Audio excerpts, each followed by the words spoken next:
예. 예. 예, 바쁘시다고 빨리 맞춰달라고 하시니까 쉬는 시간을 줄입니다.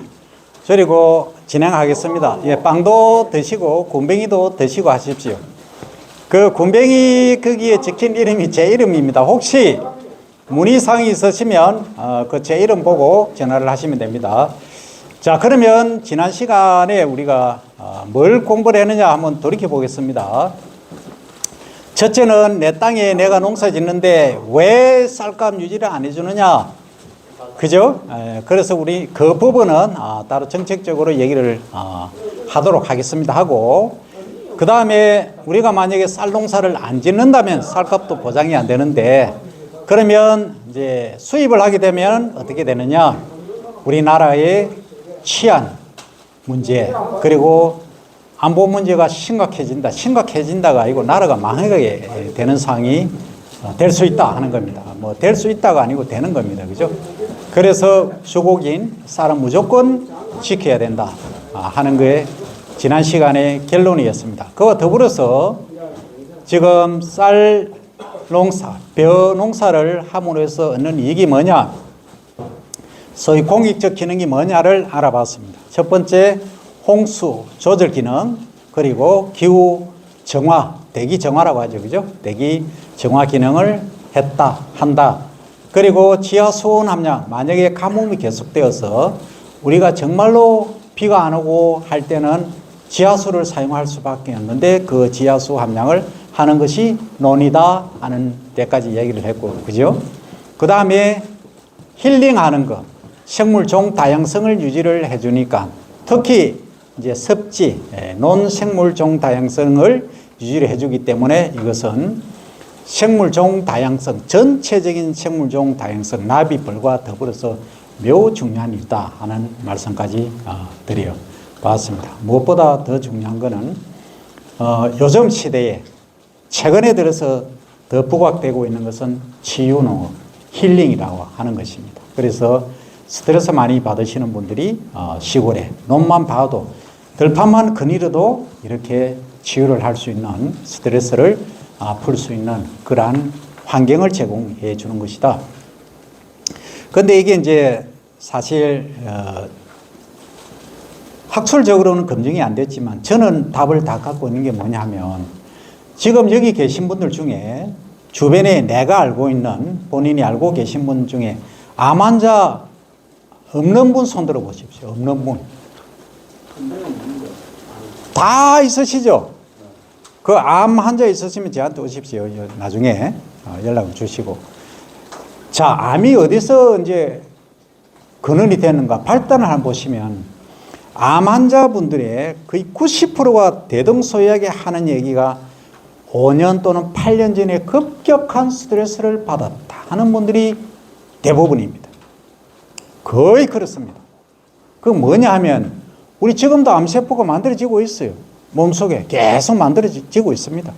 근데 이게 이제 암세포를 죽이는 소위 백혈구 있지 않습니까? 하고 정상세포가 제자리를 잡고 해주면 되는데, 너무 스트레스 받아서 면역력이 떨어져서 했을 때는 이게 그대로 암세포가 증식을 하는 겁니다.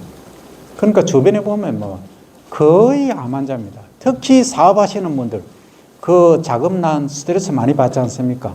정말 그렇습니다. 그래서 저는 이런 제안을 드리고 싶어요. 요즘 치유농업 하시는데, 우리 거창군 위덕 들판 혹시 아십니까? 위천면에 위덕 들녘이라고 있어요. 거기 전봇대가 하나도 없습니다. 거기서 정자에서 이렇게 쫙 내려다 보면 전부 친환경 하는 데거든요. 그러면 그 들판만 봐도 기분이 엄청 좋아집니다. 그냥 치유가, 힐링이 말 그대로 되는 곳입니다. 그래서 제가 이제 그쪽은 그런 쪽으로 개발하도록 이제 말씀을 드려봤는데, 함장도 그렇고 그런 데가 있고, 그 다음에 의령도 그런 데가 있습니다. 제가 이제 시범 사업을 하니까 잘 알고 있습니다. 그래서 이런 우리 자원들을 제대로만 활용하면, 굳이 치유센터를 만들어서 거기서 교육을 하고 안 하더라도 그냥 주말에 와서 한 번씩 뭐 1박을 하든 캠핑을 하든 아니면 거기 그냥 몇 시간만 이렇게 거닌다든지 이렇게만 해도 치유가 되지 않겠느냐. 우리 입장에서는 그냥 치유만 하고 가실 게 아니고 우리 농산물을 좀 사 드세요 하는 게 우리 바람 아닙니까? 그죠? 우리 쌀, 그죠? 그래서 거기에 이제 매주도 걸어놓고 쌀도 우리 쌀 뭐 그냥 드셔 보세요 하고 하는 거죠. 그렇게 해서 홍보까지 할 수 있는 방안이 되지 않을까. 소위 우리 로컬 푸드라고 하는데 지금 로컬 푸드 직매장 하시면 잘 됩니까? 거의 잘 안 되죠. 그 로컬 푸드 직매장이 어디 있어야 되느냐면 서울, 인천, 경기 저기 있어야 됩니다. 부산. 여기 지금 사봉에 해놓고 여기 진성에 해놓고 해갖고는 답이 없다는 겁니다. 왜 그렇습니까? 찾는 사람이 없어요. 그런데 방법은 하나가 있습니다. 치유센터, 치유농업 단지를 조성을 해서 도시민들이 오시게 하면 되는 겁니다. 딱 오시게만 하면 답은 제가 다 드립니다. 지금 다 드리고 있고요. 그런데 조건이 있습니다. 환경을 생각하셔야 됩니다. 저 도시민들이 다 오시는데 농약 뿌리 샀고, 그죠? 그 다음에 뭐 합니까? 비닐 태우고 샀고, 그럼 시골에 계신다고 뭐 옷도 이상한 입고 수염도 안 갖고 막 이래 뭐 해가 다니시면 도시민들이 그냥 가버립니다. 비닐 태워 보십시오. 그 아빠는 어떻습니까? 애들 아빠는. 자, 시골에 왔으니까 야, 내 고향 시골에 진성에 왔다, 진주에 왔다. 창문 열어라, 시골 향기 맡아보자 하고 쫙 열었는데 비닐 태운 냄새가 싹 들고 옆에는 농약 딱 치고 하니까 애가 어떡합니까? 아빠! 창문 닫아요! 아빠가 풀이 푹 졌습니다. 그 옆에 사모님 타고 계시다고 왜 합니까? 당신 알아서 하소. 어떡합니까? 할아버지 보러 왔는데, 할아버지 할머니 보러 왔는데 차 돌려버립니다. 안 갑니다. 못 갑니다. 아들이 싫다는데 힘이 있습니까? 돌리고 가버립니다. 그게 사실 현실입니다. 그래서 아까 미국에서 450헥타르, 600헥타르 재배하는데 할 수 없는 게 뭐였습니까? 친환경농업은 불가하다는 겁니다. 그죠? 그러면 소비자 입장에서 보면은 친환경 농업 하지 않는 데서 나오는 오염지대, 그 솔루션이 답이 뭐겠습니까? 농민분들이 대응할 수 있는 것은 친환경 제재를 개발하면 되는데 제초제는 친환경 제재가 없습니다. 불가합니다. 그러니까 아까 오염된 물들이 어땠습니까? 이렇게 흘려서 나오는 겁니다. 그러니까 일반 소비자분들은 이거 하지 마라. 그래서 국려지책으로 짜낸 게 뭐겠습니까? 섭지를 만드는 겁니다. 섭지를 쫙 만들어가 갈대를 쫙 심어놨습니다. 갈대를 심어놓으니까 그 오염된 물들이 그걸로 다 들어가는 거죠. 그런데 갈대 심어놓으면 뭐가 옵니까? 예, 철새 새가 오겠죠. 그러니까 철새 도시가 되는 겁니다. 그러면 기자들이 딱 보고 사진 작가들 또 도시분들이 이 세보로 또 막 오는 겁니다. 그럼 1차적으로 어느 정도 정화가 되죠. 예, 1차를 걸러서 내려가니까. 그런 식으로 해서 벼 재배를 유지를 하고 있습니다. 지금 미국은 국제지책으로 그렇게 하고 있습니다. 근데 우리는 어떻게 해야 되겠습니까? 우리는 지금 제초제 거의 안 하시죠? 아예 안 하지 않습니까? 과거에는 사실 했었죠. 근데 이제 직파로 하면은 방법이 없으니까 제초제 써야 되니까 전부 이양을 다 하시지 않습니까? 그래서 우리는 대항할 수 있는 방법이 뭐다? 결국은 이거다 하는 거죠. 이겁니다. 이거 뭡니까? 이제 정확하게 이거는 선도 농가분들이시니까 명칭을 정확히 하셔야 됩니다. 그냥 우렁이가 아닙니다. 원래 우리 토종 우렁이는 새끼를 놓습니다. 그 얘는 알을 놓습니다. 핑크빛 알을 놓습니다. 요게 왕 우렁이입니다. 이제 정확히 하셔야 됩니다. 왕 우렁이입니다. 근데 얘가 잡초를 다 깔아 먹죠. 잡초를 다 먹어주니까 정말 좋은데 물 관리 조금 잘못하시면 어떻게 됩니까? 벼를 다 깔아 먹습니다. 지 먹을 게 없으면 벼를 먹는다는 거죠. 그래서 단위 면적당 몇 킬로, 줘야 되는가 하는 게 중요한 거죠. 그리고 왕우릉이 투입하실 때 제가 방법에 관해서 한번 질문 드립니다. 여기 계신 사장님 얼굴이 나와서 죄송한데 유튜브에는 얼굴이 잘 안 나올 겁니다. 잘 하고 계십니까?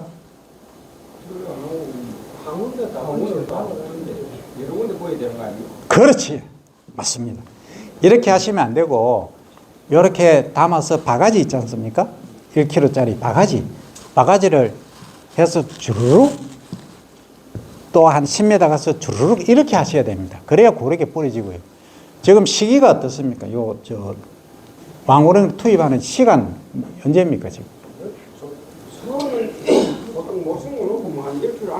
네, 그거는 시기적으로 그렇고 일주일 안에. 그러니까 요거는 중폐 정도로 하는 겁니다. 근데 치폐를 하면은 로타리 칠 때 그때 넣는 게 맞고요.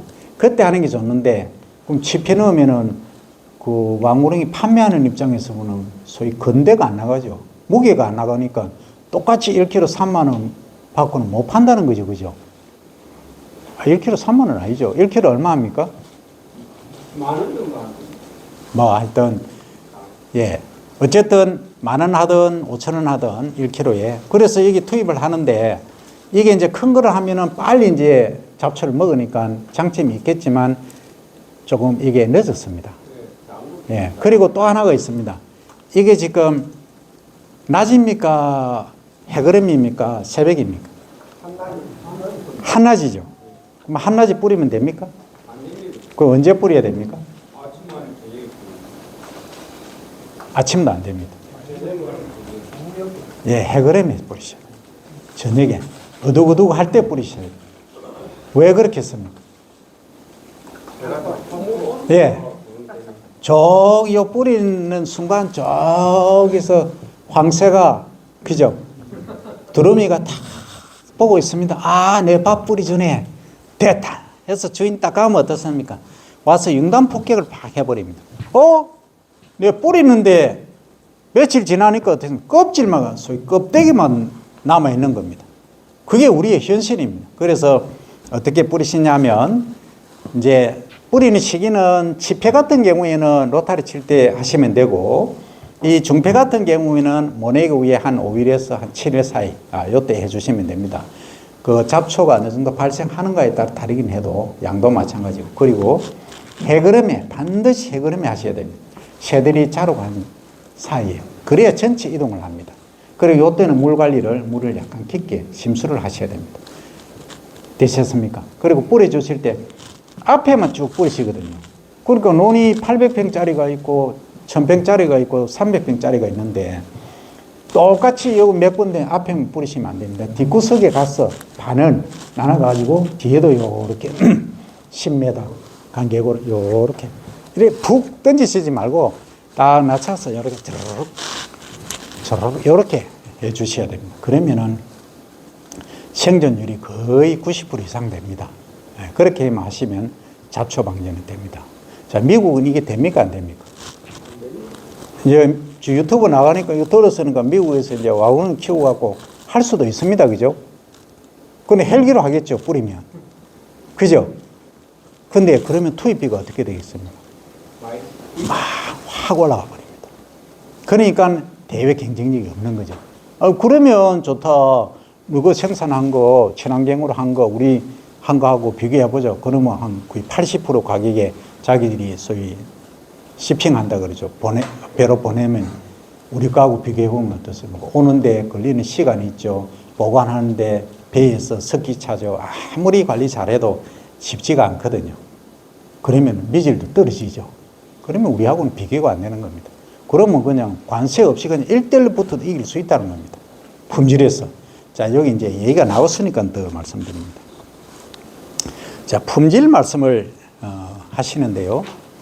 요거 이제 마저 하고 가겠습니다. 이게 뭡니까?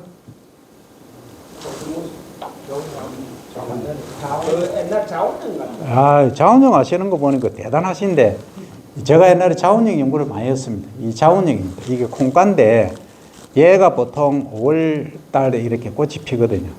꽃이 피면 얘를 갈아서 이제 비료, 화학비료 대신에 썼습니다.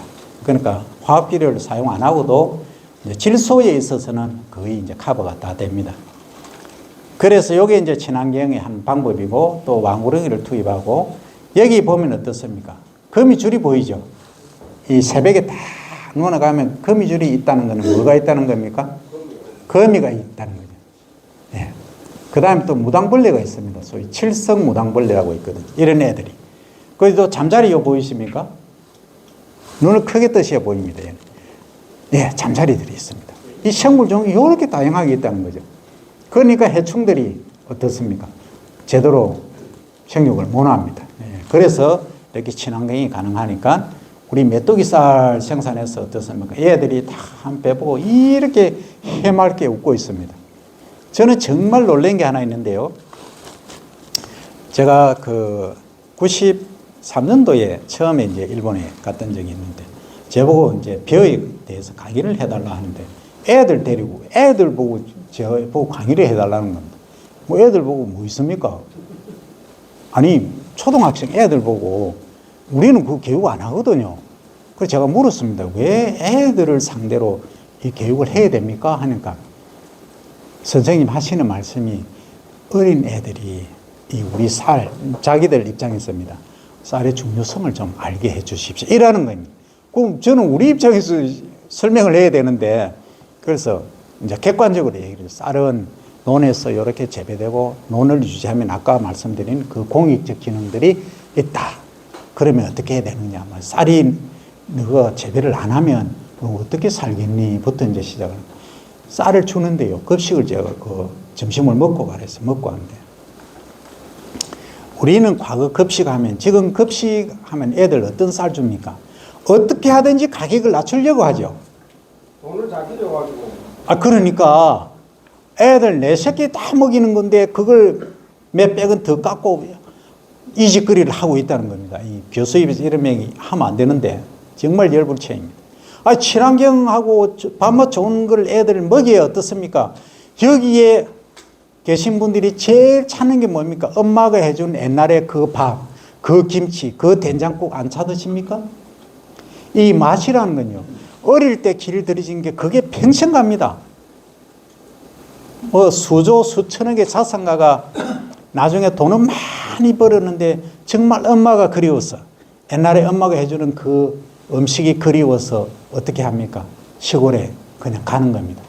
그냥 가서 식당 말고 그냥 그름한 집에 들어가서 그냥 밥 한 끼 얻어 먹을 수 있습니까? 거기서 눈물을 흘리는 겁니다. 그 엄마 생각이, 밥맛 생각이 그겁니다. 어릴 때 맛들여진 그 음식이 평생을 간다는 겁니다. 그 선생님 말씀이 그래요. 그렇게 얘기를 하더라고요. 그래서 우리는 최고 좋은 쌀을 애들한테 먹여야 됩니다. 이렇게 얘기하는 거예요. 제가 깜짝 놀랐습니다. 그래서 그 이후로 제가 이제 이렇게 와서 보면, 급식비 100원 주고 200원 덜 주느냐, 덜 주느냐, 밥맛 좋은 거 주느냐, 이것 갖고 싸움을 하고 있어요. 기가 찰돌았습니다. 그렇게 하니까 우리나라 쌀이 어떻게 지켜지겠습니까? 하여튼 그렇습니다. 그래서 느끼는 게 그겁니다. 그래서 우리 학생들이 어릴 때부터 우리 쌀을 체험하고 여기 메뚜기도 있고 고추 잠자리도 있고 생물 다양성이라든지 친환경으로 하는 이런 걸 보면서 이제 우리 쌀에 대한 애착도를 높일 수 있는 거죠. 그 하나 사례를 또 따로 들어보겠습니다. 92년도, 3년도에 그때 어떤 일이 있었냐면 냉해가 일었습니다. 전체적으로. 냉해가 나서 이제 일본 쌀라면 최고 밥맛 자랑하는 게 뭡니까? 예. 아키바레 고시카리죠. 그 당시에는 고시카리. 아키바레는 이제 아키가 가을이라는 뜻이고 바레 맑다, 하래 이제 해서 추청이라는 겁니다. 가을에 맑다 해서 추청배인데 그게 우리나라에 들어와서 이제 우리 거가 됐죠. 어쨌든 뭐 추청배요. 고시카리하고 추청비어 또 뭐 몇 가지 있습니다만 그런 것들을 거의 다 먹습니다. 먹는데 쌀이 부족한 겁니다. 그럼 어떻게 해야 되겠습니까? 수입했습니다. 소위 알량미를 수입을 했습니다. 마트에 저도 줄 섰습니다. 새벽 5시에 가서 문은 8시에 엽니다. 아침에 마트 8시 문 여는 5시 줄 섰습니다. 다 이제 이게 5kg짜리 최대 2포입니다. 2포 이상 못 가져갑니다. 딱 줄 서가 있는데 집에 가서 밥을 해 먹었습니다. 네 맛도 내 맛도 군대에서 먹던 쌀보다 더 밥맛이 없는 겁니다. 그래가지고 제가 주변에 물어봤습니다. 하니까 일본 분들이 그 다음에 연락이 오는 겁니다. 아, 유학생들 중에 우리 마트에서 산 쌀 가져갈 사람 가져가서 공짜로 준다고 안 먹습니다. 그렇거든요. 그러니까 어릴 때부터 좋은 쌀, 우리 쌀의 애들을, 우리 음식 애들 맛을 드려야 됩니다.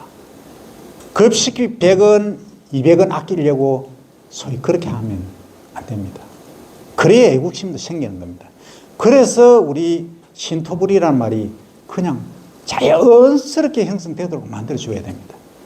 그걸 이제 꼭 기억을 하시고, 저도 뭐 얘기를 하고 하겠지만은 앞으로 정치인들이나 이런 분들 만나거나 하시면 뭐 교육감이나 이런 분들도 중요하지만은 꼭 이걸 이제 달성할 수 있도록 그렇게 노력을 하십시오. 저도 최선을 다하고 있습니다. 어쨌든 이 급식비만큼은 100원, 200원 갖고 싸우지 말자 하는 게 제 주장입니다. 자, 그러면 예, 지금 이제 급식은 친환경으로 이제 친환경 단체하고 해가지고 다 많이 거기 됐습니다. 근데 또 하나 있죠. 반찬 갖고 또 얘기를 하죠, 그죠?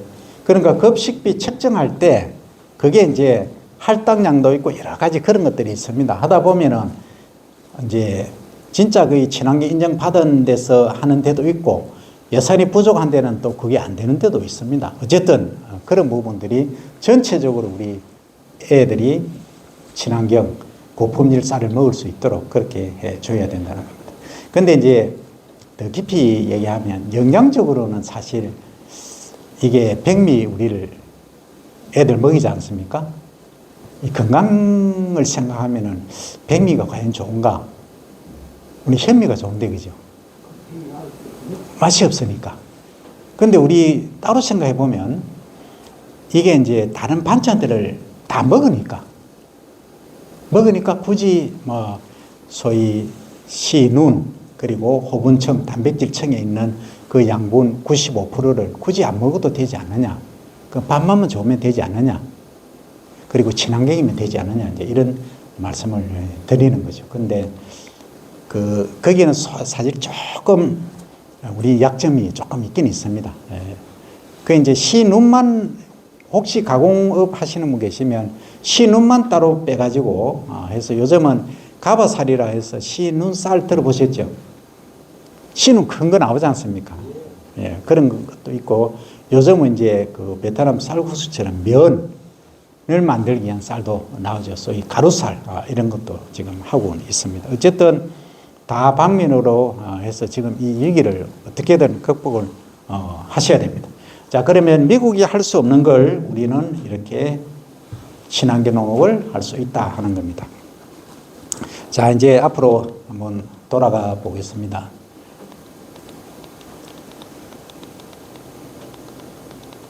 자, 딱 봐도 뭔가 따분한 느낌이 들죠? 자, 이건 뭔 것 같습니까?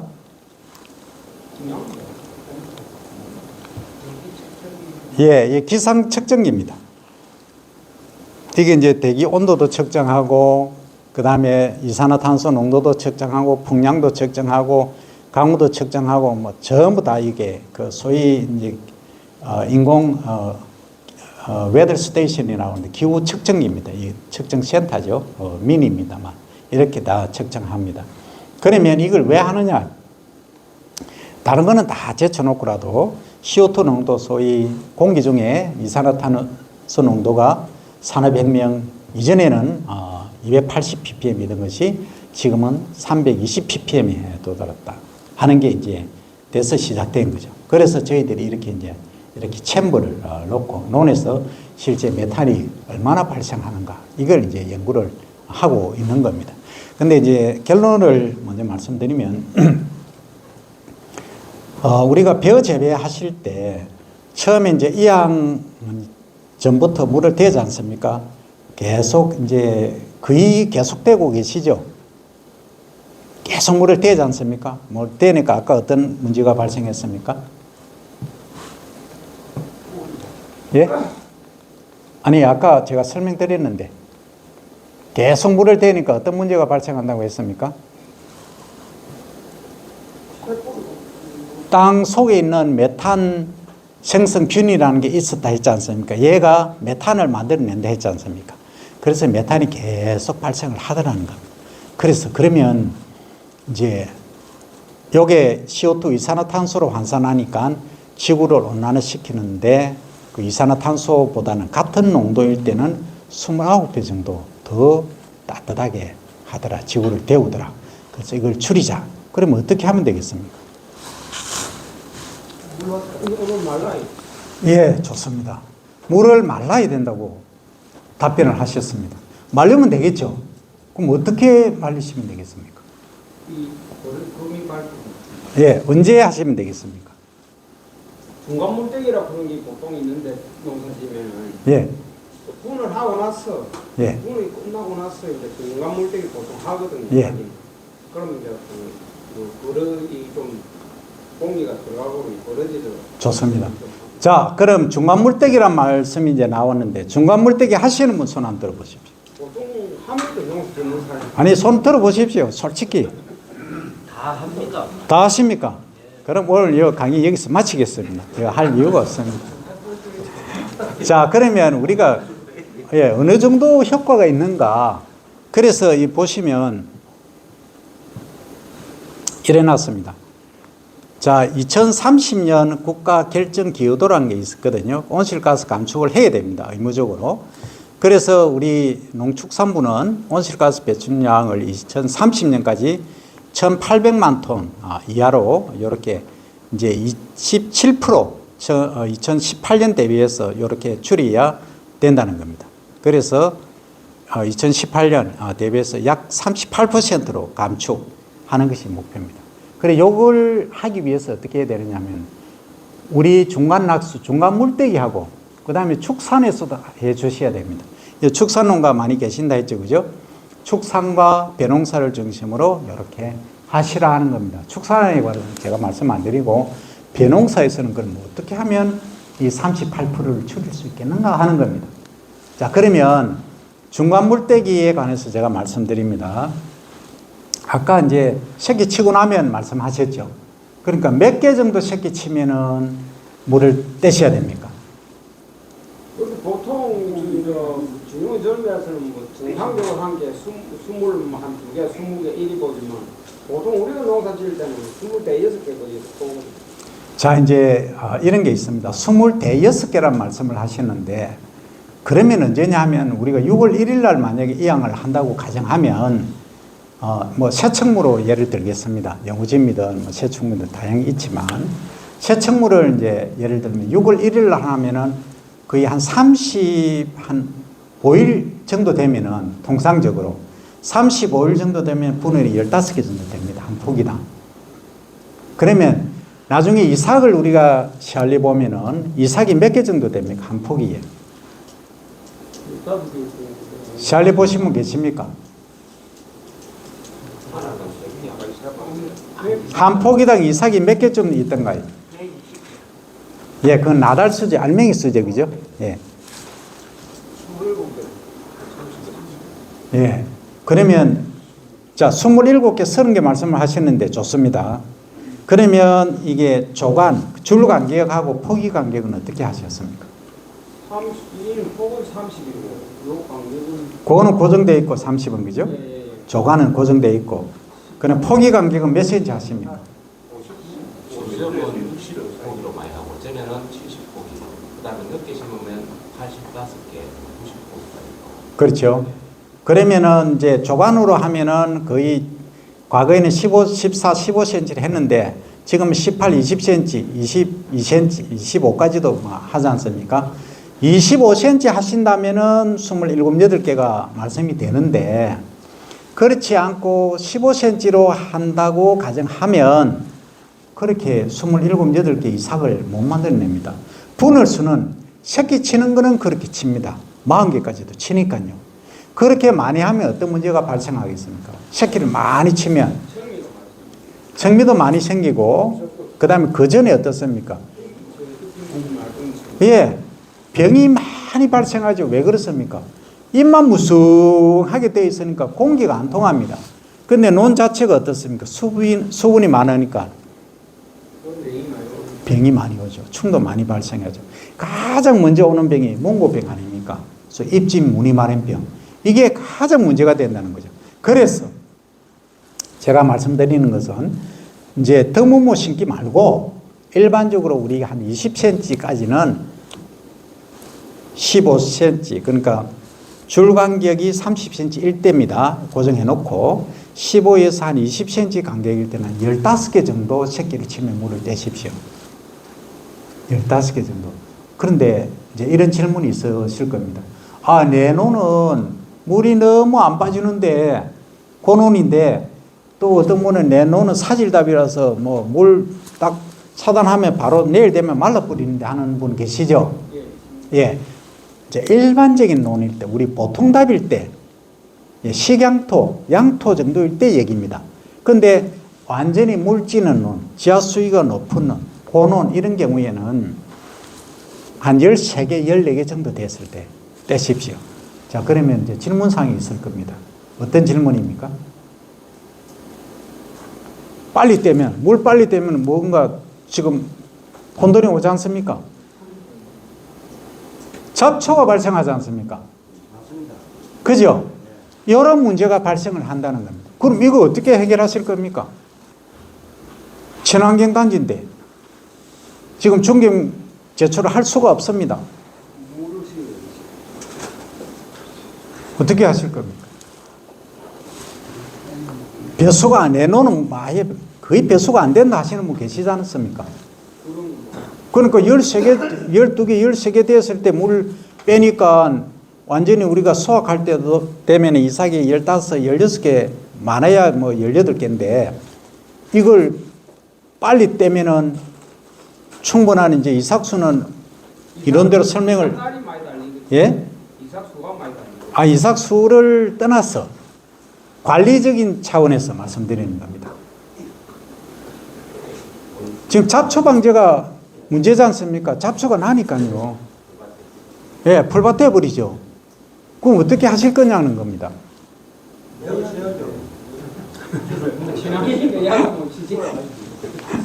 친환경이니까 약을 못 치지 않습니까? 그래도 우리가 농사를 기본적으로 농사를 20년 뭐 다 지으셨는데, 그지? 올 답 못 얻으면 집에 못 가겠습니다, 지금. 자, 1조, 2조, 3조, 1분 드립니다. 1분씩. 협의하십시오. 답, 어떻게 하실 겁니까? 손으로 빼야지.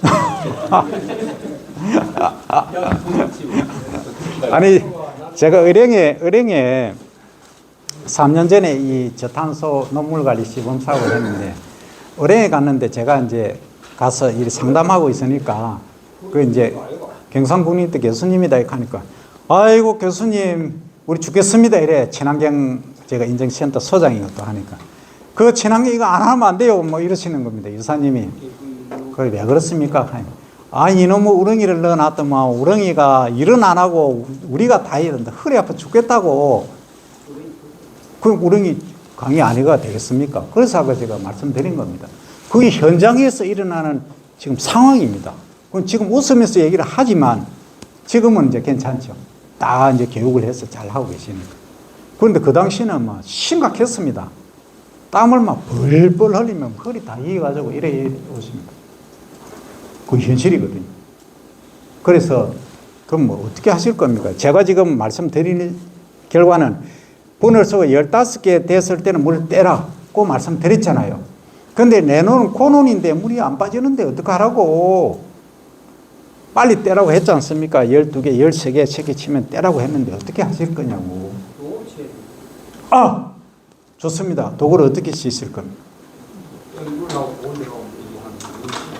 자, 이제 여기서 아주 중요합니다. 지금 주무시면 안 됩니다. 그 왜 그러냐면 도구를 치신다는데 지금 현장에 가서 실제 도구 치실 분 손 한번 들어보시죠. 아무도 없습니다. 한 분 계시네. 아무도 없습니다. 솔직히 귀찮아서. 그래도 치는 분은 칩니다. 연시도 미신 분. 그 여제 드신 분은 돈에 가셔가지고 잘못하면은 가십니다. 큰일 납니다. 그 제가 절대 하지 말아 합니다. 그럼 우리가 이제 그래도 우리가 기계를 가지고 있지 않습니까? 어떻게 하시냐면 진주시 농업기술센터를 확실히 활용을 하십니다. 농기계 임대사업소를 활용하십니다. 이제 이해가 되십니까? 예? 보험에서 연락하고 보험 병무청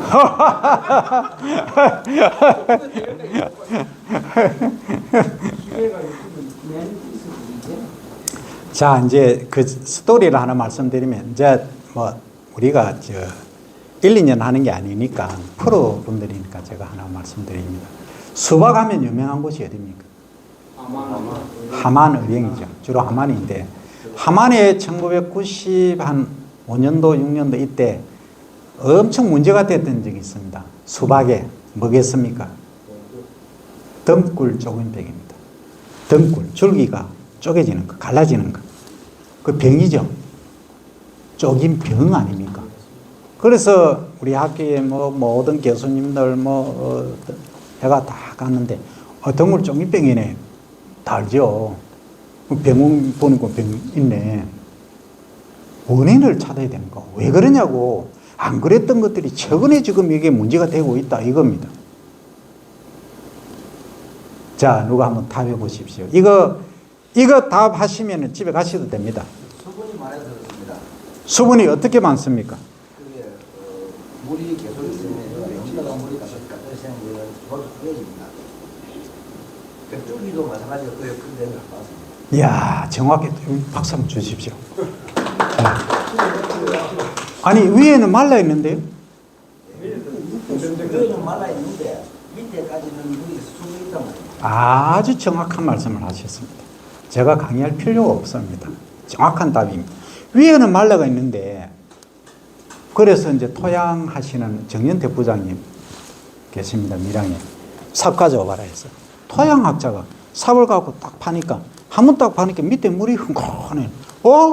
위에는 말라 있는데, 물이 쫙 찌가 있는 겁니다.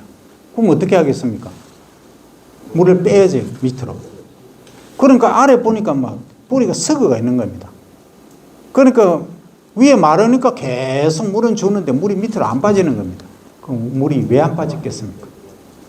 모래만 있었다는 주로.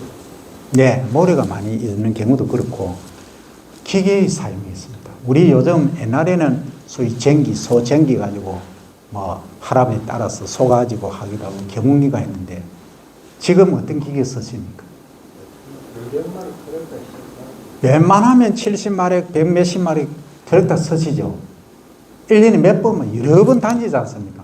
그게 다져져서 아래쪽에 한 15cm, 20cm 아래는 딱 굳어진 층이 있습니다. 그걸 경반층이라고 합니다. 경반층. 다져진 층. 그게 딱 생기는 겁니다. 그게 생겨 있으니까 물이 아래쪽으로 투수가 안 되는 겁니다. 그래서 이제 그 얘기 딱 나오니까 농기계 만드는 분들은 어떤 생각을 하겠습니까? 그래요? 그러면 물이 아래쪽으로 빠지도록 경만층을 제거할 수 있는 기계 만들면 되겠네요? 그럼 뭘 만들면 되겠습니까? 그렇지. 그래서 나온 게 심토 파쇄기입니다. 심토 파쇄기 밑에 딱 나가 도르르 트니까 어떻습니까? 이 경반층 매트식으로 딱 굳어져 있는 것이 딱 깨지니까 물이 쭉쭉 잘 빠집니다. 아까 뭐였습니까? 무경운 한 거죠. 그러면 이제 답이 나왔죠. 그럼 어떻게 하실 겁니까? 물이 안 빠지는 논은 어떻게 하시겠습니까? 심토 파쇄기를 쓰십니다.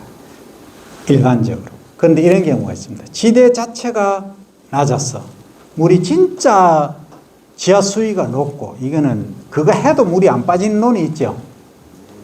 그런 데는 연을 재배하십시오. 연 재배하시고 미꾸라지 키우십시오. 그 정도 되면은 심토 파쇄기로 해결이 안 되면. 그런데 아니다. 나는 국가와 민족을 위해서 우리 주곡을 꼭 생산해야 되겠다. 나는 절대 쌀이다 하시는 분은 아까 말씀하신 대로 도구를 치셔야 됩니다. 뒷도구를 포크레인 이용해가지고 뒷도구를 크게 쫙 치십시오. 돈 버는 방법입니다. 한 50cm 깊이로 해서 쫙 뒷도금만 치십시오. 저까지 여기 시작해갖고 디귿자로 쫙 치시고 폭을 최대한 뭐 50 이상 한 80cm를 넓게 하십시오. 그러면 지금 뭐 하려고 그 얘기하면 이런 생각 안 드십니까? 그게 뭘 하시냐면 대비 있지 않습니까? 대비. 굼벵이 제가 오늘 드렸죠. 굼벵이 똥, 소위 분변토, 그리고 저 소사료가 소분 있지 않습니까? 분. 소똥. 밟힌 거. 그걸 쫙 깔아 놓습니다. 그 다음에 미꾸라지 있죠. 미꾸라지. 자연적으로 생기기도 합니다만, 미꾸라지를 한번 풀어놔 보십시오. 버글버글하면 미꾸라지가 허연 표현이 좀 그러나, 누렇죠. 누른 게 뭐, 이따만한 게 막 꽉 차 있을 겁니다. 이제, 그래서, 이제 아주 좋은 말씀을 하셔야죠. 황새가 와서 다 좋으니까 어떻게 합니까? 그걸 깔고, 죽산 그 집하고 같이 깔고 깊게 파시라는 겁니다. 그렇게 하시면은 그 손실을 줄이실 수가 있습니다. 그렇게 하십시오. 그런데 이제 전문적으로 미꾸라지 키우는 건 아니고 부가적으로 얻을 수 있는 수익이 있다. 어차피 어떻습니까? 이건 배수가 안 돼가지고 내가 골뱅 드는데 나는 벼농사는 짓긴 지어야 되는데 하는 경우에 한해서 말씀을 드리는 겁니다. 이해되셨습니까? 예, 그렇게 하시면 경제적인 부가가치 창출도 가능하다. 예? 벌써요? 그 핵심은 좀, 이 강의가 재미가 없는 것 같은데. 재미는 있습니다. 근데 교수님 나와봐서 국회에 좀 가시가 좀 해주셔야 기다려 보이소. 조금 머지 않았습니다. 예, 내년 5월 되면, 자꾸 자기 월급을 안 가지고 국회 가시가 좀. 예, 내년 5월만 기다려 보십시오. 내년 한 2월 안에 결정 날 겁니다. 내년 5월 되면 제가 학계 시키시는 대로 하겠습니다. 자, 그래서 벌써 마치자 하면 안 되니까. 자, 그런데 이제 할 건 하고 가야 됩니다. 자, 우리가 이제 물을 대는데 물을 어느 정도 이제 대야 되느냐. 관행적으로 이제 물 깊이를 보시면 허석이칠 때 무여분을기 요때입니다. 아까 말씀드린 대로. 요겁니다. 우리 중간 낙수한 게. 중간 물대기. 요때는 물을 어느 정도 떼야 되느냐 하면 아까 말씀하셨죠. 엉그러미 가도록. 금이 가도록. 완전히 단수를 하셔야 됩니다. 그렇게 하면 장점이 뿌리가 요거는 무경운에서 한 거지만 이런 식으로 쇠뿌리가 막 나오듯이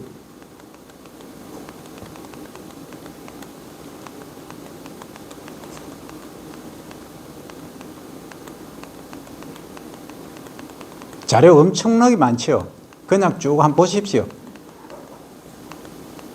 아까 미국의 이제 그 직파 말씀드렸죠. 이렇게 쓰러집니다. 도부, 담수직파. 그러니까 건답직파 한 거거든요. 이게 제가 실험한 겁니다. 건답직파 하니까 어떻습니까? 이렇습니다. 그럼 제초제 당연히 안 들어가고 안 되죠. 이렇게 차이가 나. 이거 한번 보십시오. 이건 뭡니까? 미국의 배농사에서 이렇게 담수직파 하면 이런 문제가 발생합니다. 이 도복됐죠. 전부 쓰러졌죠. 그 수바라 다 돼버립니다. 그러니까 이게 뭐 사료로밖에 못 쓰는 거죠. 이게 이제 그네들의 현실입니다. 그럼 우리는 도복이 거의 안 되니까 직파했을 때 이런 문제가 발생한다는 겁니다. 그죠? 예, 그래서 우리는 충분히 차별을 할 수 있다. 이런 말씀 드리고요.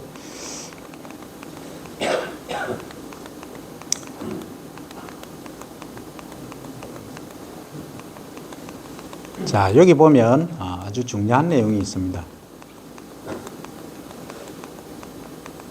자, 요겁니다. 자, 여기 보시면 어떻습니까? 소위 엉그림이 엄청나게 많이 가 있죠. 이렇게 완전히 물을 단수를 해버리는 겁니다. 그러니까 어떻습니까? 하얀 게 새뿌리들이 막 나오죠. 예, 요게 이제 후반기 생육을 좌우를 합니다. 결정을 하는 거죠. 이렇게 효과가 좋습니다. 그러면 제가 하나 질문을 드리겠습니다. 우리가 지금 비료를 화학비료 거의 다 하시죠? 예. 화학비료 어떤 걸 쓰십니까? 단 한 번도 쓰고 뭐 자, 단 한 번이나 한 번 쓰고 나중에 추비하십니까? 안 하십니까? 그거는 뭐 추비를 잘 안 하고 나중에 진짜 못 되면 이제 NK 조금 합니다. 그렇죠. 이제 NK를 통상적으로 언제 하십니까? 출수 전, 예? 예, 출수 전 한 달에 보통 하시죠. 예, 한 달에 하십니다.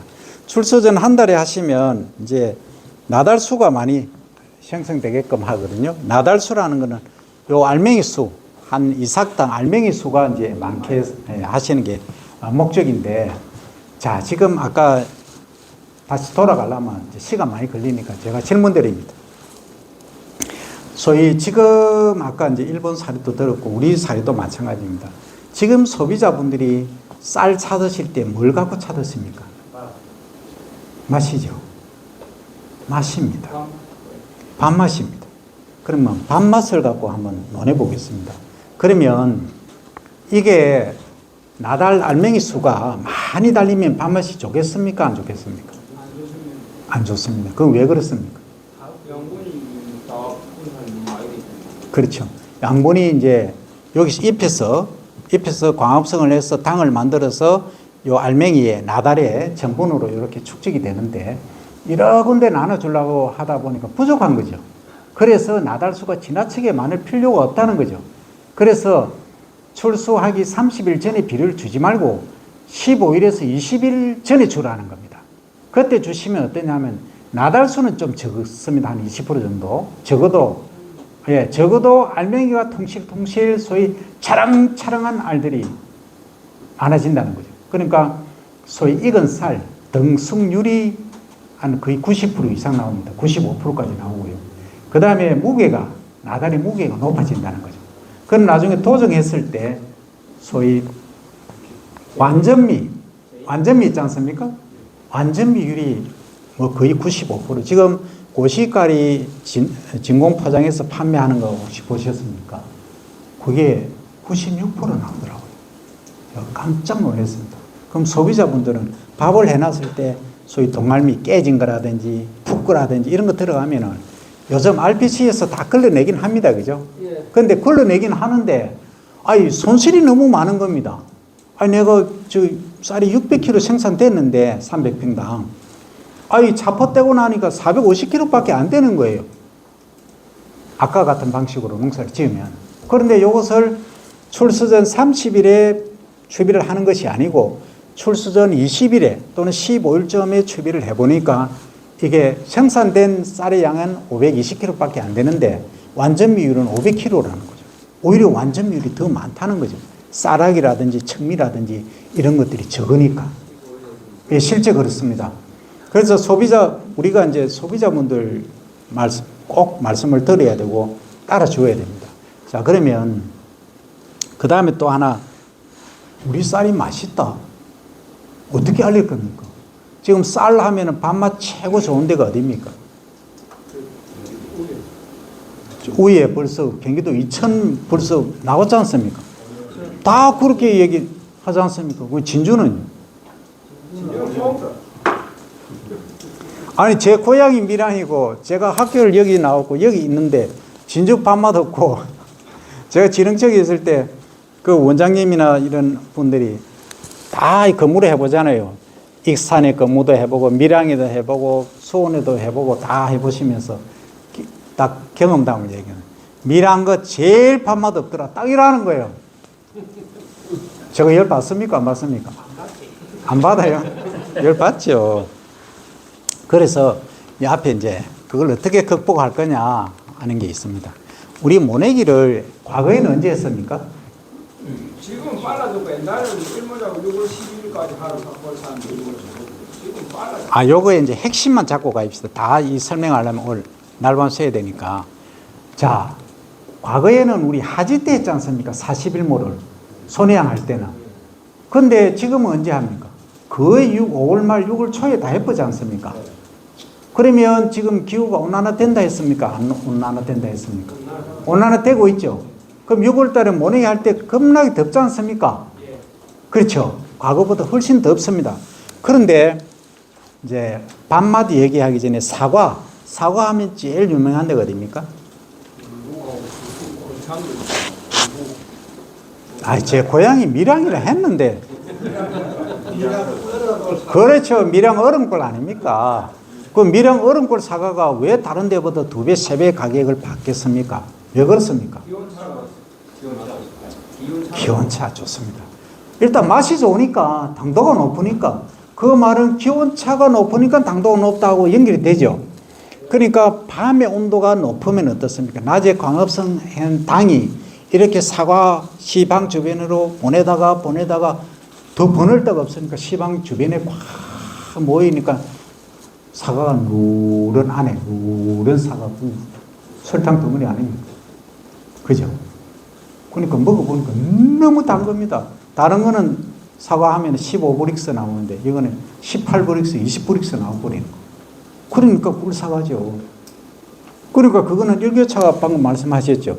낮에 햇빛이 밀양 자체가 빽빽할 밀자의 햇빛 양자입니다. 햇빛이 그만큼 많이 드는 데입니다. 근데 밤에 추우니까 어떻습니까? 호흡을, 숨을 별로 안 쉬는 거죠. 우리가 8월달, 9월달 돼도 열대에 있으면 어떻습니까? 하죠. 더워가지고. 막 식은 땀이 나고 하지 않습니까? 그런 거 에너지 소비 다 해버리는 거죠. 그런데 추우니까 이 당이 소비가 안 되는 겁니다. 그러니까 저 아열대나 열대지방 가면 사과가 맛이 어떻습니까? 그거는 대단히 죄송하지만 우리가 볼 때는 니 맛도 내 맛도 버석버석하지 않습니까? 그만큼 기후가 중요합니다. 그래서 지금 사과 하면은 유명한 데가 밀양도 있지만 어디까지 사과가 재배됩니까? 지금 강원도까지 올라갔어요. 옛날에는 대구 아닙니까?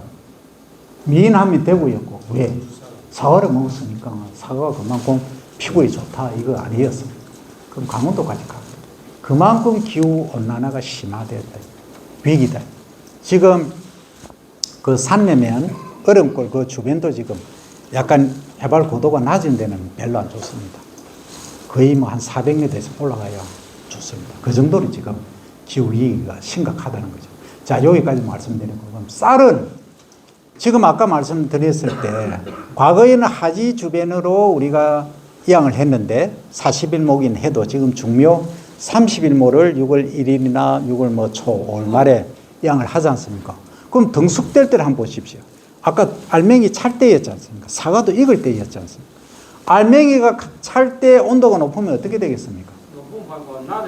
그렇죠. 낮에 광합성 많이 한 산물이 이삭 안에 차곡차곡 당해서 전분으로 차곡차곡 사이에 이게 통실통실한 쌀이 만들어지는데 그게 밤에 온도가 높으니까 소비 다 해버립니다. 소비 다 해버리니까 쌀이 차랑차랑한 쌀이 아니고 희끄무리한 소위 찹쌀 비스무리한 쌀이 만들어지는 겁니다. 그러니까 네 맛도 없다. 아이고 소문난 게 가장 좋다. 소문난 게 뭡니까? 역사적으로 임금님께 진상한 게 이천쌀이 최고 좋다. 전부 이천쌀만 샀습니다. 미국에 가도 경기 2,000미 해놓고 떡 상표 붙이고 있습니다. 그 제가 물었습니다. 이거 한국에서 수입한 겁니까? 봉투만 경기 2,000미래. 아니 그럼 사기 아닙니까? 하니까 여기서는 그걸 판대요. 왜? 품종을 경기 2천에 있는 종자를 가져왔대요. 그러니까 경기 2천쌀이랑 관계없대요. 네? LA에 우리 그 개포분들이 90만 되지 않습니까? 물론 빵 드시는 분도 계시지만 그런 겁니다. 그만큼 지역 명품 브랜드가 중요하다는 겁니다. 그럼 제가 질문 드립니다. 진주 쌀을 대표하는 브랜드가 뭡니까? 그 영어지미는 품종이고 예? 촉성미입니까? 아니, 다 모르고 계시잖아요.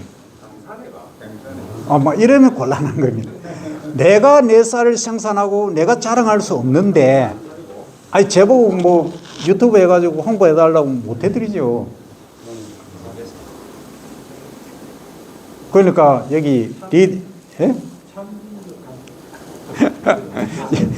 여기 리더분이 그 우리 담당자분이 사실 제 대학 후배입니다. 내가 지금 얘기를 하는데 반드시 이걸 브랜드를 있습니다. 있는데 요걸 좀 이 부분도 상당히 중요합니다. 매우 중요합니다. 그러면 이름만 글싸하게 지어놨다고 다 됩니까? 안 됩니다. 안 됩니다. 제가 군뱅이를 하는데요. 군뱅이 15년 내가 뭐 경남일보도 내고 홈쇼핑 다 냈습니다. 그런데 많은 분들이 이래요. 저한테. 군뱅이 그 이름 좀 쓰지 말라는 겁니다. 마케팅 판매가 안 된다는 거, 안 사먹는다는 겁니다. 그런데 저는 그래 주장합니다. 아이, 군뱅이라 하지 이상하게 이름 바꿔가지고 할 이유가 뭐가 있느냐. 저는 전공법입니다. 있는 그대로 가자는 겁니다. 그러니까 허준 선생님이 동의보감에도 기록해놨지 않습니까? 그 수백 년, 420년 역사를 갖고 있는 서적에 나오는 건데 그걸 왜 바꿉니까? 그죠? 그만큼 군뱅이는 군뱅이로 가자는 겁니다. 그럼 진주는 진주쌀로 가자는 겁니다. 그럼 뭐 진주쌀 브랜드 네임이 뭐냐?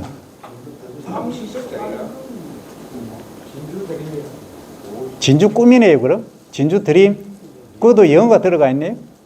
전공법은 안 된다, 그죠? 어쨌든 진주 드림이 좋습니다.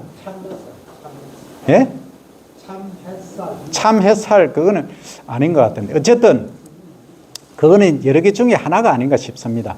그래서 진주를 대표하는 쌀, 그죠? 그러니까 마을 단위로 해가지고 뭐 예를 들어서 뭐 아침 햇살, 뭐 이슬 먹은 쌀, 무슨 쌀, 뭐 이게 중요한 게 아니고 진주 전체를 대표할 수 있는 하나의 브랜드. 경기 이천 하면 경기 이천미를 대표하지 않습니까? 경기 이천미 하나면 끝나는 겁니다. 저 세계적으로 다 아는데요. 그 품종으로 하면 일본의 고시가리, 소위 월광이지 않습니까? 달월자의 빛광. 그렇듯이 우리도 뭔가 그걸 만들어야 된다는 거예요. 그래서 이 부분이 지금 오늘 교육을 오셨기 때문에 협의를 하셔가지고 브랜드 이름을 제대로 하나 지어 주시기 바랍니다. 그리고 아마 있을 겁니다. 아까 참 진주 드림 아마 그게 맞는 것 같아요. 그러면 맞죠? 자, 그러면 이름 아까 제가 군뱅이도 말씀드렸는데 이름이 중요한 게 아닙니다. 이름도 중요하지만 그렇죠. 물건이 좋아야 되는 겁니다. 자, 그럼 지금 이제 제가 답을 드립니다. 물건이 좋게, 밥맛이 좋게 소비자분들이 찾지 않으면 안 되게 하는 제품을 만드시라는 거죠. 자, 그 기준을 말씀드립니다. 첫 번째, 완전미율은 무조건 95%가 되는 것을 만드십시오. 가능하시겠습니까? 네. 손실이 많습니다. 그러니까 아까 빌어주는 거 있지 않습니까? 빌어주는 그 타이밍, 그리고 일찍 심으면 미질이 떨어집니다. 일본 밥맛 좋다 하죠. 일본 쌀. 제가 말씀드립니다. 일본의 고시가리는 어디서 생산되느냐 하면 저 북쪽 아오모리 니가다 저 홋카이도 밑에 그 북쪽에서 재배되는 조생종입니다. 그게 밥맛이 좋은 거예요. 그걸 저 아래쪽에 내려와서 한번 재배해 보십시오. 시곡구라든지 이런 데. 네 맛도 내 맛도 없는 쌀입니다. 그만큼 지역적 특성이 중요하다는 거죠. 그런데 일본도 어떻게 되냐?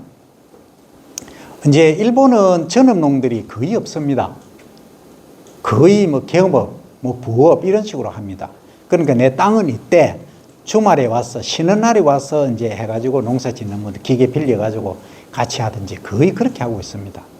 그러면 언제 하겠습니까? 5월 달에 뭐 엄마의 날, 뭐 고도모의 아이의 날, 뭐 이런 식으로 날들이 쉬는 날이 많이 있거든요. 황 골든 위크랍니다. 2주간 거의 좀 쉬는 날이 많이 있어요. 그때 다 해버립니다. 5월 뭐 5일에서 5월 15일 사이. 그러니까 밥맛이 어떻겠습니까? 네 맛도 내 맛도 없어지는 겁니다. 그래서 우리 미질 검사해 보면 imported from Japan 해가지고 식미 검사 딱 해보면 우리 거보다 훨씬 못하거든요. 관리가 안 되는 겁니다. 그럼 우리가 훨씬 더 밥맛 좋게 관리를 할 수 있다는 거죠. 그래서 지금 말씀드린 대로 모내기 시기를 다시 한번 조정을 하십시오. 하시고 완전미율이 무조건 95% 되는 거를 제대로 상표를 특급으로 해가지고 내보내십시오. 그거는 브랜드를 따로 하셔야 됩니다. 진주 특쌀 하시든지 뭔가 좀 이름도 걸사하게 멋있게 해가지고 한번 나가보십시오. 그러면 제가 홍보도 해드리고 합니다. 그 다음에 먹었을 때 원래는 현미를 드셔야 되지만 당뇨 예방이나 모든 면에서 그게 좋긴 한데 소비자분들이 찾으시니까 할 수 없어요. 질소 함량, 소위 단백질 함량으로 표현되는데 단백질이 과거에는 6.5%였습니다. 그런데 6.5%는 지금 5.8%, 5.9%가 나옵니다. 이 어떻게 보면 젖살 깎아 먹기 경쟁이 돼 버리는데요. 이렇게 한 6% 정도까지라도 맞춰 보십시오. 그러면요, 밥맛이 겁나게 좋습니다. 근데 또 하나가 있습니다. 판매하실 때 우리가 윤기가 쫙 하면 수확하고 나서 햇살 드시면 어떻습니까? 윤기가 쫙 흐르고, 그죠? 그 다음에 향이 쫙 나지 않습니까? 그게 뭐에서 나느냐 하면은 지방입니다. 그 불포화 지방. 그 지방이 한 3%밖에 없습니다. 전체. 없지만은 그게 윤기가 나게 쫙 하게 하고 우리 맛을 딱 내게 하는, 그게 가장 중요한 겁니다. 요게 소위 이제 불포화 지방이라고 합니다. 참기름, 들기름, 특히 들기름 요거 있지 않습니까? 요거하고 거의 똑같다고 보시면 됩니다. 얘가 그냥 우리가 바로 도정해서 먹으면 정말 좋은데 얘가 불포화, 포화가 안 돼 있습니다. 꽉 안 들어차니까 뭔가하고 결합을 하려고 해요. 근데 주위에 이제 오픈해 놓으면 산소하고 결합을 합니다. 그래서 부패를 합니다. 그걸 일명 산패라고 합니다. 산패가 되면은 이거는 시큼한 냄새 나고 밥맛 없어집니다. 잘못하면은 아주 안 좋죠. 그래서 우리가 유통체계도 그만큼 중요하다는 겁니다. 그래서 이런 것들도 RPC하고 협의를 하시고, 출하하실 때 20kg짜리 이거 출하하시면 안 됩니다. 20kg짜리. 식당에 가는 건 20kg 가지 않습니까? 마트에 가도 20kg 있지 않습니까? 그 20kg 사가시면 소비자분들은요, 가정에서 그 진공 쌀통이 있습니다. 좀 진공 쌀통에 넣어서 하지 않는 한 10중 팔고 한 2달 정도 먹습니다. 그러면 나중에는 밥맛 없습니다. 가정에서 하면. 그렇습니다. 그래서 사후 관리도 그만큼 중요하다는 거죠. 그것만 되면 요식업 하시는 분들이라든지, 거기에 예를 들어서 주문이 딱 오면은 이제 RPC 총합 체계로 시스템이 딱 구축이 되면은요, 딱 오면은 오다 받아가지고 바로 도정해서 그 다음날 갖다 준다든지, 하루 건너서 갖다 준다든지, 이렇게 해버리면요, 밥맛 최고입니다. 예, 그러면 식당도 지금 공무원들도 그렇고 주변에 밥맛 좋은 걸, 그 반찬은 뭐 거의 대중화되어 있으니까 밥맛 좋은 데 있지 않습니까? 요식업 식당에. 이거 선호도가 90%입니다. 기름기가 반질반질하고 향이 차 나면 그 식당 거의 갑니다. 그 반찬은 거의 비슷하니까. 그래서 이런 부분들까지 가공까지 생각을 하셔가지고 유통 체계도 한번 고려를 해 보시기 바랍니다. 지금 이제 다들 바쁘시다고 하니까 이제 핵심을 다시 한번 이제 말씀드립니다. 일단 이제 물 관리, 우리가 어떻게 하면은 지구 온난화를 막을 수 있을까? 중간 물떼기 하라고 말씀드렸죠. 언제 하라고 말씀드렸습니까?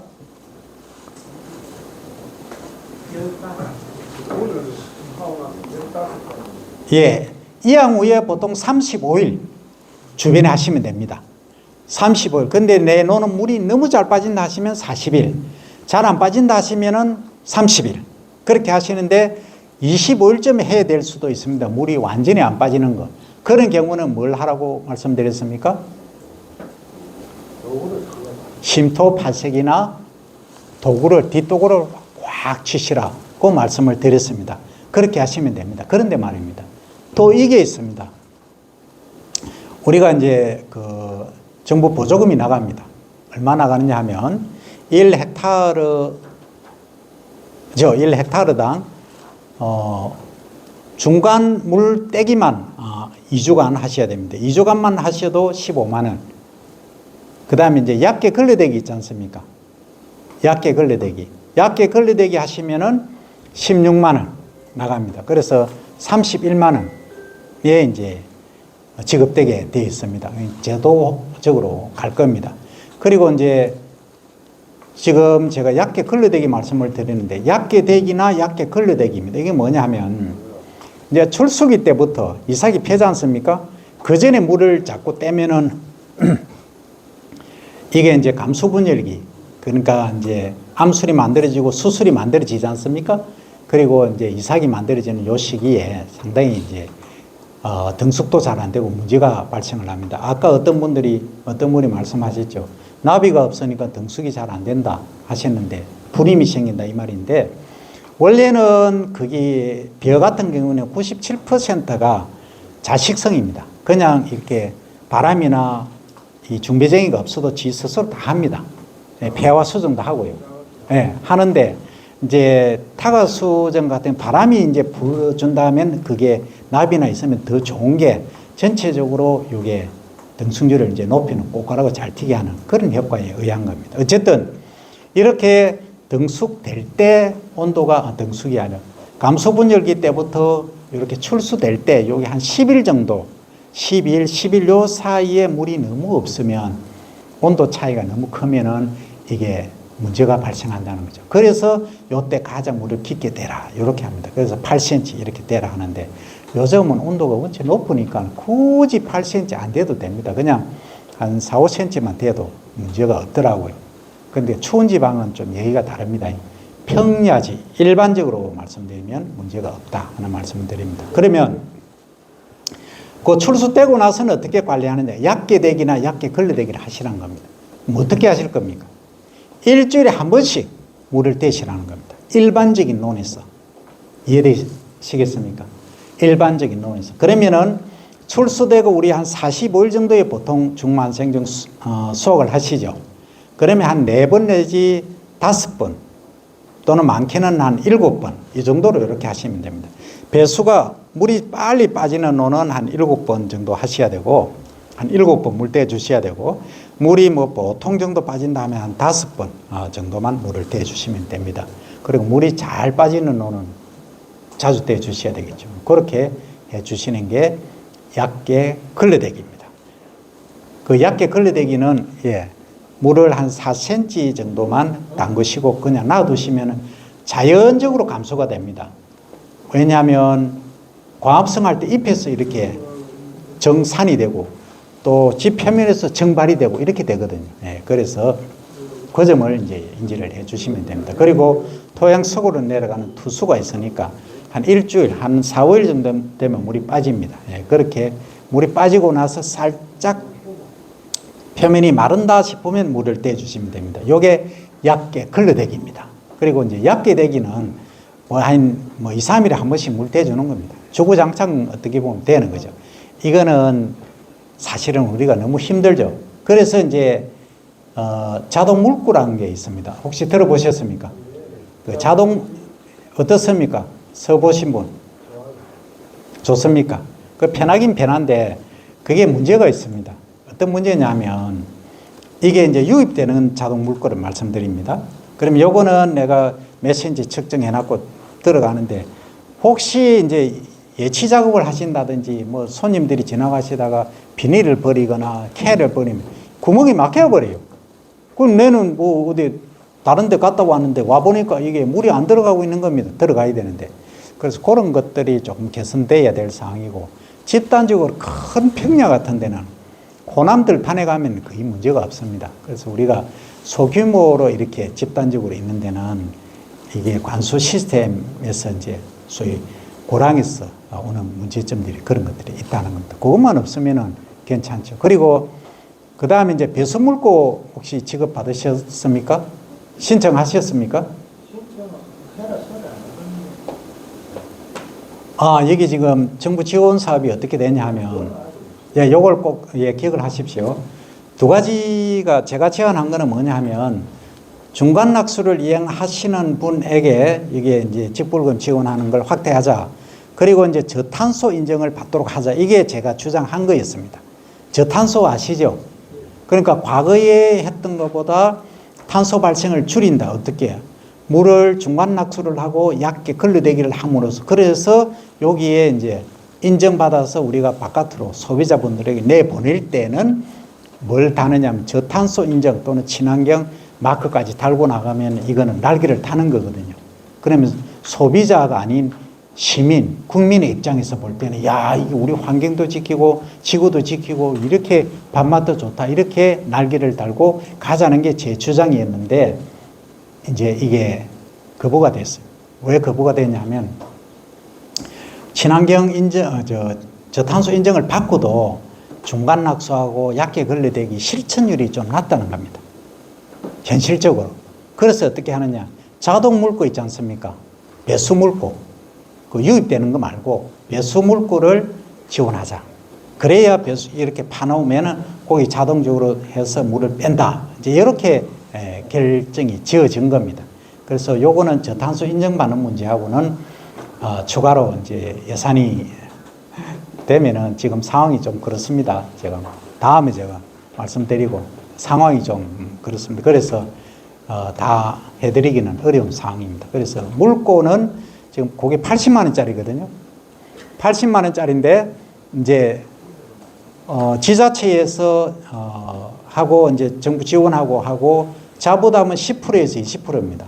8만 원에서 16만 원 부담하고 제가 함양이나 이쪽에 가니까 뭐 서로 하시려고 하고 그 장흥은 별로 좀 그렇고 그 하여튼 지역별로 조금 선호도가 좀 호불호가 조금 있긴 합니다. 그래서 요 부분도 한번 리더 되시는 분들은 한번 검토를 해 보시기 바랍니다. 정부 정책은 지금 그렇게 흘러가고 있고요. 저탄소 인정이라든지 지금 농물 관리 벼 재배에서 메탄 발생을 줄이는 방향으로 가지 않으면 우리는 답이 없다 하는 겁니다. 그리고 이제 그 아까 내 땅을 가지고 내 마음대로 못한다 이런 부분에 관해서는 조금만 한번 기다려 주십시오. 기다려 주시면 좋은 결과가 있을 겁니다. 내년 봄 되면은 좋은 일이 있을 겁니다. 자, 여기까지 제 강의는 마치고요. 질문 건의 두 분만 하십시오. 예. 휴대폰 번호는 010-7183-368입니다. 예. 저탄소하고 중앙몰대기 이런 걸 하려고 하면 개인적으로 조금 어렵고 예. 뭐 부락을 하든지 단지를 뭐 어느 정도 해가지고 이제 돈 주는 게 있지 않습니까? 예. 거기에 이런 그 무슨 미니멈에서 이런 단지를 시범적으로라든가 전체적으로 하도록 만들어야지 뭐 개인적으로 해갖고 이게 실제 되지는 않거든요. 예. 그래서 이제 그런 이 정부에서 좀 그 행정적으로 해가지고 이 부락에는 오랜 저탄소를 한번 시작을 해가지고 할 수 있는 방법 이런 게 돼야 뭐 이게 되지. 한 사람은 너무 많고 한 사람은 물 빼고 하면 이게 안 되거든요. 아주 좋으신 말씀입니다. 그래서 저희가 3년간 지금 전국의 각 도별로 강원도, 경기도, 충남북, 전남북, 경남북 해서 지금 시행을 원래 마쳤습니다. 그 시범 사업을 마쳤고요. 그래서 이제 각 도에 3개 시군을 했습니다. 그래서 우리 경남은 의령에서 먼저 시작을 했고요. 의령은 3년이 됐고, 그 다음에 거창 2년, 함양 1년, 이렇게 해서 원래 사업이 종결이 되었습니다. 종결되었고, 이걸 이제 지속적으로 하려고 아까 제가 그 얘기입니다. 이걸 더 지속해서 전국적으로 확산시키자 하는 차원에서 저탄소 인정받는 데 지원이라든지 이걸 하자 했는데, 뭐, 말씀드린 대로 그런 문제가 있어서 지금 상황이 그렇습니다. 그래서 앞으로 좀 상황이 좋아지면 또 다른 말씀을 제가 드릴 수 있을 겁니다. 그래서 오늘은 여기까지 하고요. 전화번호는 제가 요거 끄고 말씀을 드리겠습니다. 네, 수고했습니다. 예, 감사합니다. 예.